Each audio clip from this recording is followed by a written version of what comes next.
नमस्कार, हिमाचल आज तक के चैनल पे आप सभी का स्वागत है। मैं हूं आपके साथ शहनाज भाटिया। पेश है आज की खास खबरें। लीक गैस सिलेंडर के कारण लगी आग।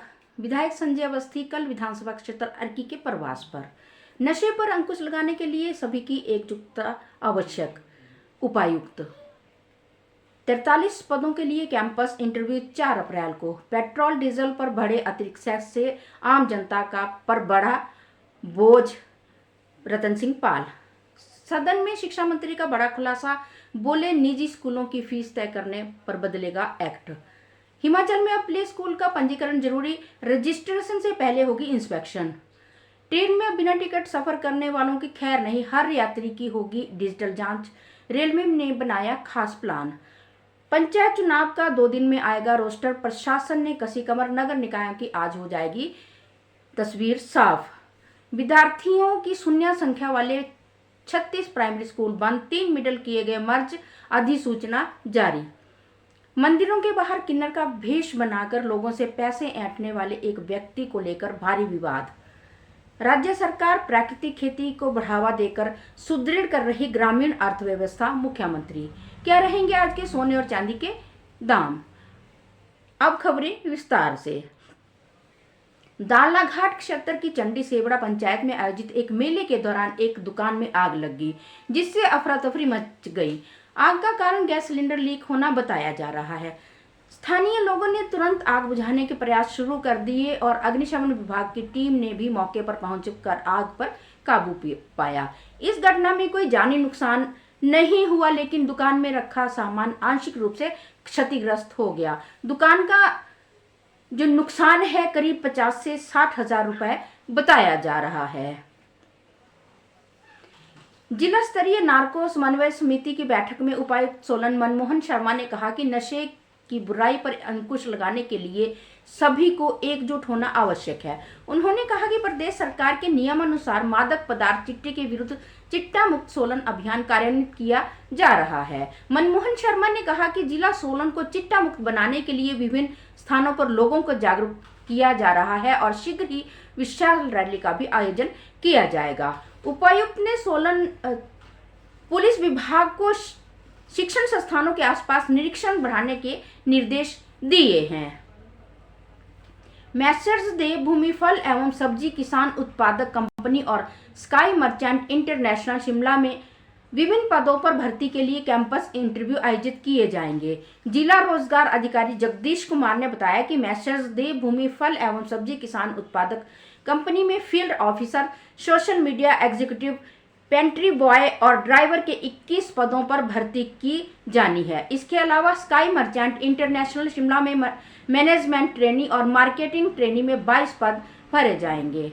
उन्होंने कहा कि इन पदों के लिए शैक्षणिक योग्यता 8वीं, 10वीं, 12वीं, ग्रेजुएट, पोस्ट ग्रेजुएट और बेसिक कंप्यूटर नॉलेज होना चाहिए। आयु सीमा 20 से 35 वर्ष के बीच निर्धारित की गई है।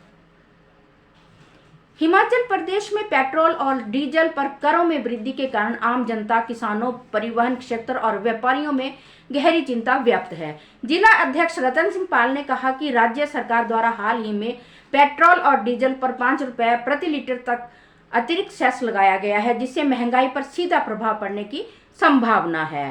प्रदेश की कांग्रेस सरकार के इस निर्णय से आम आदमी की जेब पर सीधा असर पड़ा है।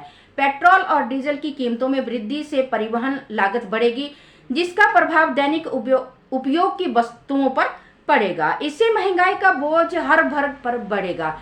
कांग्रेस सरकार के इस फैसले का असर केवल उपभोक्ताओं तक सीमित नहीं रहेगा, बल्कि ट्रक ऑपरेटर, टैक्सी चालक, किसान और छोटे व्यापारी भी इससे प्रभावित होंगे। इससे राज्य के राजस्व को नुकसान होने के साथ साथ स्थानीय व्यापार भी प्रभावित होगा। रतन सिंह पाल ने कहा कि कांग्रेस सरकार द्वारा राहत देने के बजाय अतिरिक्त कर लगाकर आम लोगों के साथ धोखा कर रही है।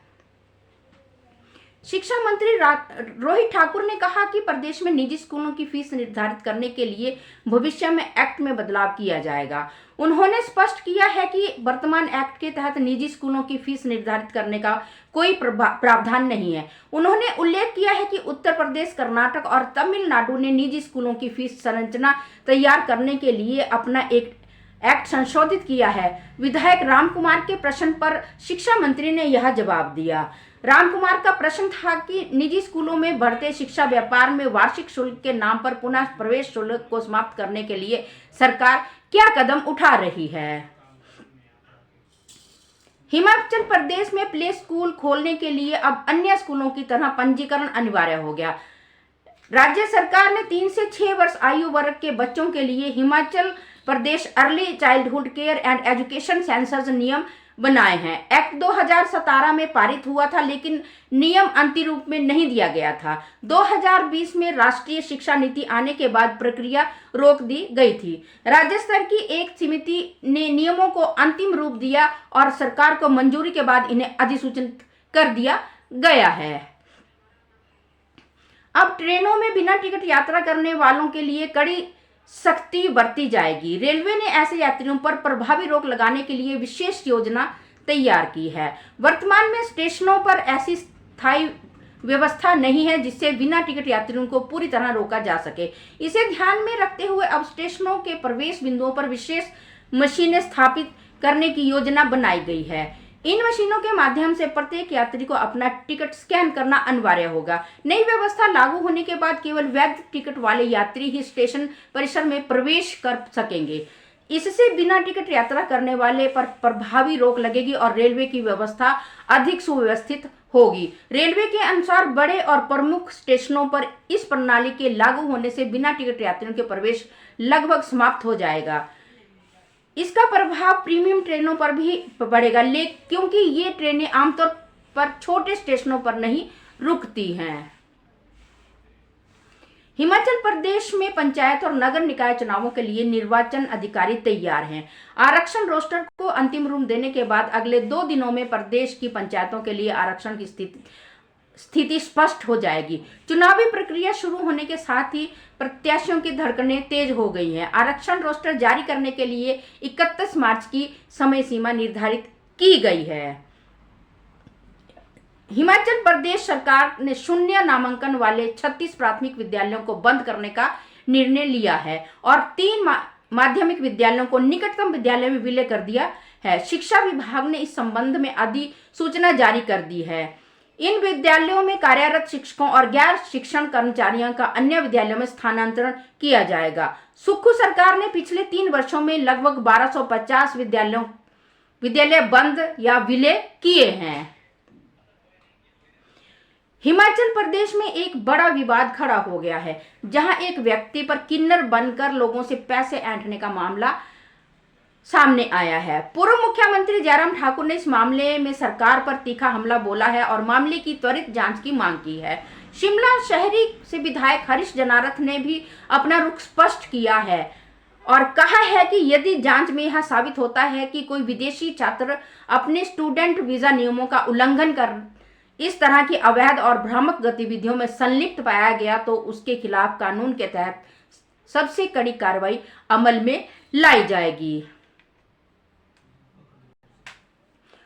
उप मुख्य सचेतक केवल सिंह पठानिया ने बजट 2026-27 में प्राकृतिक खेती को बढ़ावा देने के लिए मुख्यमंत्री ठाकुर सुखविंदर सिंह सुक्खू की पहल की सराहना की है।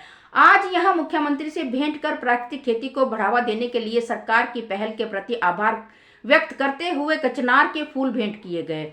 इस अवसर पर मुख्यमंत्री ने कहा कि राज्य सरकार ग्रामीण अर्थव्यवस्था के सुदृढ़ीकरण के लिए निरंतर प्रयास कर रही है। इसी क्रम में गाय का दूध का न्यूनतम समर्थन मूल्य 61 रुपए प्रति लीटर और भैंस के दूध का न्यूनतम समर्थन मूल्य 71 रुपए प्रति लीटर निर्धारित किया गया है। इसके अलावा दूध को संग्रह केंद्रों तक पहुंचाने के लिए परिवहन सहायता को 3 रुपए से बढ़ाकर 6 रुपए प्रति लीटर कर दिया गया है। मुख्यमंत्री ने कहा कि प्राकृतिक खेती को बढ़ावा देने के उद्देश्य से इन फसलों के लिए न्यूनतम समर्थन मूल्य में ऐतिहासिक बढ़ोतरी की गई है। गेहूं और जौ के लिए 80 रुपए प्रति किलोग्राम, मक्का के लिए 50 रुपए प्रति किलोग्राम किया गया है। पूर्व मुख्यमंत्री जयराम ठाकुर ने हिमकेयर योजना में कथित 1100 करोड़ रुपए के घोटाले पर मुख्यमंत्री सुक्खू के बयान पर सवाल उठाया है। जयराम ठाकुर ने कहा कि भाजपा सरकार के दौरान इस योजना पर 441 करोड़ रुपए खर्च किए गए थे और अब इतने बड़े घोटाले का दावा करना तथ्यों के विपरीत लगता है। कांग्रेस सरकार की मंशा पर जयराम ठाकुर ने सवाल उठाया है कि क्या वह हिमकेयर योजना को बंद करने के लिए झूठे आरोप लगा रही है। तो चलिए चलते हैं सोने और चांदी के दामों की ओर। आज सोना के दाम में फिर से उछाल आया है। सोना आज 1,37,922 कैरेट 916 हॉलमार्क हो गया है और चांदी के दाम में भी बढ़ोतरी हुई है। आज की चांदी के दाम 240 पर ग्राम और 2400 रुपए तोला हो गया है। अभी आगे भी सोना और चांदी के दामों में उछाल आने की संभावना है। इसी के साथ आज के समाचार समाप्त हुए। मैं शहनाज भाटिया के साथ पवन कुमार सिंह व मनोज शर्मा की रिपोर्ट। जय हिंद, जय हिमाचल।